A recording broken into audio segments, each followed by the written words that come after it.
चिट्ठी के तार बुझू बुढ़िया बीमार बुझू गोले बात जानी तो उघरल भरार बुझू गाम चली ऐ बाल मुंह देखी जय बाल बुढ़िए के कहला पर एकरा हकार बुझू चिट्ठी के तार बुझू बुढ़िया बीमार बुझू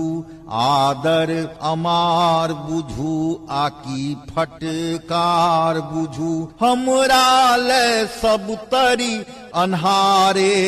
अन्हार बुझू चिट्ठी के तार बुझू बुढ़िया बीमार जैसे डीहे बचल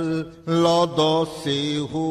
बिकात माटी हब कब त नहीं लोक अन्य त खैत माटी हब कब त नहीं लोक अन्य त खैत जन्म दल निमाय थिकी से हो कने सोचू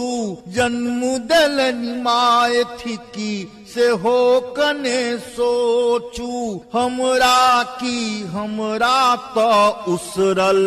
बाजार बुझू चिट्ठी के तार बुझू बुढ़िया बीमार बुझू मांस जार ठार बुझू इज्जती उघार बुझू एतु बही लिखैत छी जे गारी उनार बुझू चिट्ठी के तार बुझू बुढ़िया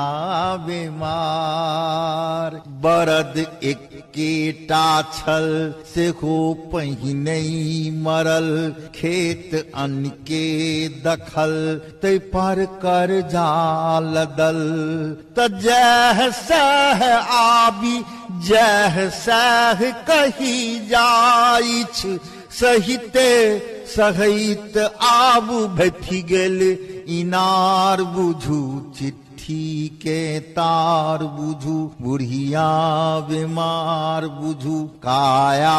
लाचार बुझू बैदक उधार बुझू कतेक बात लिखब की आफत हजार बुझू चिट्ठी के तार बुझू बुढ़िया बीमार कनिया के कहबनि जो अभी तथी तो ठीक सासु उनको छथीन से जो बुझी तथी तो नीक त आबथी तो धिया पुता संग ने आबथी आबथी तो धिया पुता संग ने आबथी अहाँ आबी नहीं आबी से अपने विचार बुझू चिट्ठी के तार बुझू बुढ़िया बीमार बुझू उतरी के हार बुझू सदिखन तैयार बुझू हमरा की हमरा तो चलता